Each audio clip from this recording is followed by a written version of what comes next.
जय गुरु जी। शुक्राना गुरु जी। सारी संगत को जय गुरु जी। संगत जी, गुरु जी हमें हमेशा बताते हैं कि मैंने तेरे घर को बहुत अच्छे से संभाल रखा है।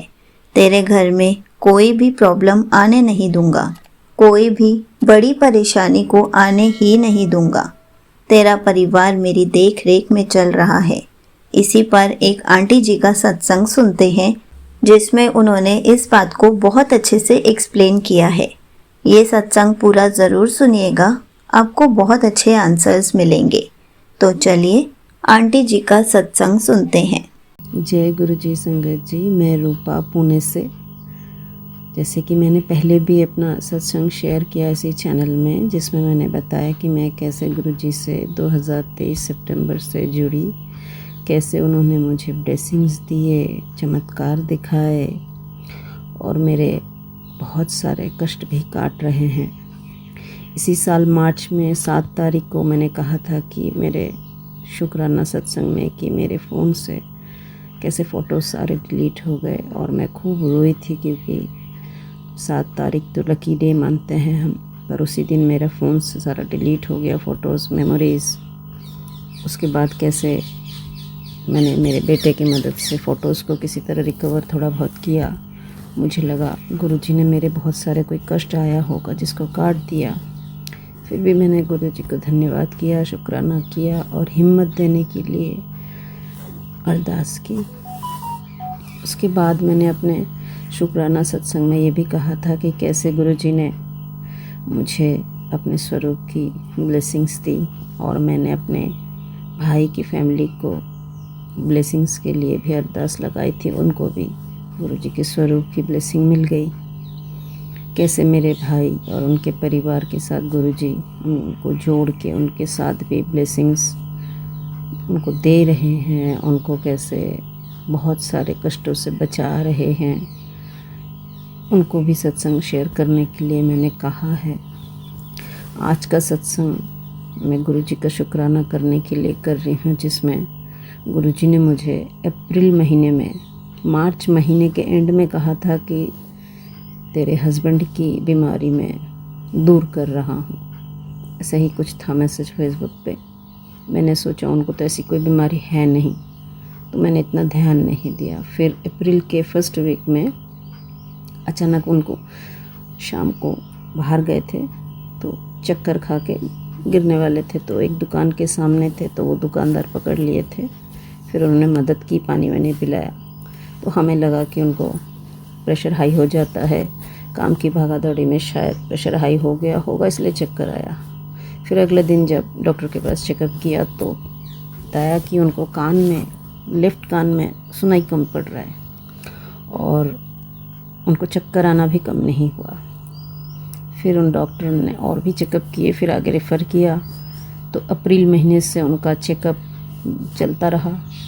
MRI भी किया, पकड़ में नहीं आ रहा है एग्जैक्टली उनको हुआ क्या। लास्ट में उनको कान के भी डॉक्टर के पास अलग से भेजा गया, हर तरह से चेकअप किया गया, तो पता चला उनको उस दिन स्ट्रोक ही था, एक माइनर, जो एक दूसरी बीमारी के रिलेटेड होता है, कान से ही होता है और ये लाइफ लॉन्ग रह सकता है। कभी कभी चक्कर आएगा तो दवाई खाने बोला है। बट उस टाइम पे मेरे को बहुत ही ज़्यादा उस बात की चिंता हो रही थी कि ये आगे कितना बड़ा हो जाएगा बीमारी, पता नहीं। पर गुरुजी ने जैसे कहा था कि बीमारी दूर कर देंगे, वो भरोसा भी था। अभी काफ़ी ठीक है हस्बैंड, चक्कर ऐसा तो नहीं आ रहा है, बट अचानक कभी काम का प्रेशर हो जाता है तो फिर से वैसे ही चक्कर आने लगता है। और उसके बाद गुरुजी ने एक और मैसेज दिया था उसी महीने में, मई महीने में, कि तेरी बेटी की बीमारी ठीक हो जाएगी। मैं सोची मेरी बेटी हंसती खेलती है, 7-7.5 साल की है, तो उसको क्या हुआ है।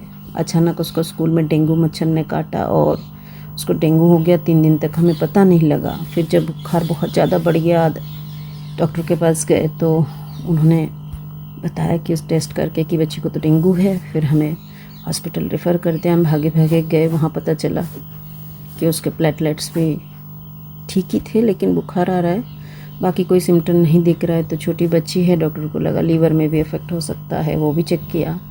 फिर बोला हॉस्पिटल में रख देते हैं, पर बहुत दूर था घर से, तो मुझे लगा नहीं घर ही ले आते हैं, क्योंकि डेंगू में और कुछ होता नहीं, सिर्फ बुखार आने से दवाई देना है फीवर का, और कुछ नहीं दवाई होती है। घर लेके आए, फिर 1 दिन 2 दिन 3 दिन ऐसे गया, जिसमें 2 दिन तो काफ़ी हाई फीवर आया। गुरुजी का नाम जपते रहे, उसका गुरुजी का नाम सुनाते रहे, गुरुजी के ब्लेस पानी पिलाते रहे, और बस यही कष्ट उसको काट दे गुरुजी से अरदास करती रही। अचानक फिर उसका बुखार और आया नहीं 3 दिन बाद, पर उसको प्लेटलेट्स एकदम नीचे चले गए थे। फिर भी उसको जैसे खेलते कूदते ही सही, पर उसको दवाई ववाई पिला के हमने थोड़ा बहुत ठीक कर लिया। उसके 1 महीने बाद फिर से मेरे हस्बैंड को डेंगू हो गया, साथ में मुझे हो गया, बेटे को भी काफ़ी ज़्यादा खांसी हो गई, बहुत तेज़, सब बीमार पड़ के एक साथ। मैंने सोचा था कि सत्संग शेयर करूंगी कि हस्बैंड की बीमारी का काफ़ी हद तक ठीक हुआ, पर पूरी तरीके से डॉक्टर का रिपोर्ट भी नहीं आ रहा था, इसलिए मैं कर भी नहीं पाई। जैसे कि अब सब कुछ ठीक है, हम सब ठीक हो गए हैं, और गुरुजी का मैसेज आ ही रहा है बार बार, शुक्राना शेयर कर, शुक्राना शेयर कर। तो मैं थोड़ा सा माहौल भी होना चाहिए शांति भरा, तो मैं आज सुबह आज 2 सितंबर है, तो मैं आज सुबह सुबह ये शुक्राना शेयर कर रही हूँ आंटी जी के चैनल में। आगे और भी चीज़ें हैं, जैसे जन्माष्टमी के दिन की बात है। 1 दिन पहले गुरुजी ने मुझे कहा, मैसेज आया कि मैं और कान्हा तेरे घर आ रहे हैं, चमत्कार दिखाएंगे। और कोई चीज़ थी जिसकी मुझे थोड़ी बहुत इंतज़ार भी उसको था बहुत दिनों से, और जन्माष्टमी के दिन वो मुझे दिखा, तो मेरे खुशी का ठिकाना नहीं रहा। मैं जितना भी शुक्राना करूँ कम है। गुरुजी के ब्लेसिंग्स और चमत्कार की कितना ही बड़ाई करे कम पड़ जाता है। बहुत हर दिन होता है, कुछ ना कुछ होता है, गुरुजी हर मुसीबत से बचाते रहते हैं। हम तो इंसान हैं, छोटे बड़े अरदास लगाते रहते कि गुरुजी मदद कर दीजिए, गुरुजी मदद कर दीजिए। गुरुजी करते हैं, और मांगना नहीं मन करता, क्योंकि जो चाहिए गुरुजी खुद ही दे देते हैं। फिर भी जैसे कि हम थोड़े से लालची तो हैं, मुसीबत आते ही पहले ही हाथ जोड़ के मांगने लग जाते हैं, तो क्या करें, हम इंसान हैं। फिर भी कोशिश करती हूँ, गुरुजी पे सब छोड़ दिया है, जो होगा अच्छा होगा, उसी भरोसे पे चल रहे हैं। और कष्ट काटने के लिए भी गुरुजी को कहा है कि कष्ट काटते रहे, सह लेंगे, इस उम्मीद से कि गुरुजी हमारे अच्छे के लिए कर रहे हैं। आगे और भी सत्संग शेयर करने हैं, कुछ काम पड़े हैं, वो हो जाए तो ज़रूर शेयर करूँगी। और गुरुजी के सभी संगत के लिए गुरुजी ऐसे ही ब्लेसिंग्स देते रहे। मैं आज का अपना शुक्राना सत्संग यहीं पे समाप्त करती हूँ। जय गुरुजी, शुक्राना Guruji. Thank you so much aunty ji, आपने अपना सत्संग पूरे गुरु परिवार के साथ शेयर किया। आपने बहुत अच्छे से बताया कि गुरुजी के होते हुए हमारे परिवार को कभी कुछ नहीं हो सकता। गुरुजी तो हमें पहले ही मैसेजेस के थ्रू बता देते हैं कि तेरे ऊपर कोई संकट आने वाला है, संभाल लियो।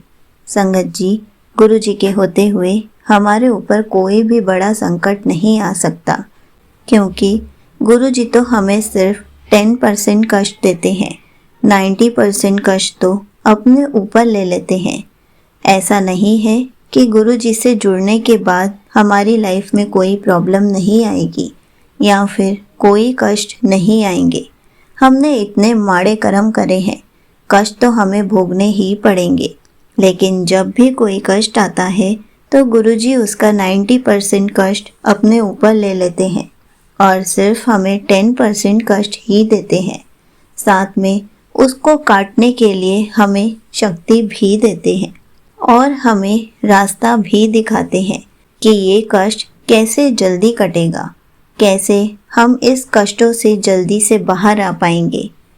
इसके लिए भी हमें गुरुजी का शुक्राना ही करना चाहिए, क्योंकि हमारा कष्ट हमारे पास छोटा होकर आया है।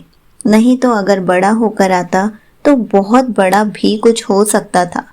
इसलिए हमेशा गुरुजी यही कहते हैं कि मैंने तेरा घर संभाल रखा है, तेरे परिवार पर कोई कष्ट नहीं आने दूंगा। जब गुरुजी ने हमारे घर पर निवास किया हुआ है, गुरुजी हमारे घर पर विराजमान है तो गुरुजी हमारे परिवार पर कष्ट कैसे आने दे सकते हैं। गुरुजी तो हमारे हर पल साथ हैं, हर पल हमारे अंग संग हैं। इसलिए गुरुजी का हमेशा शुक्राना करते रहना चाहिए। जय गुरुजी। शुक्राना गुरुजी।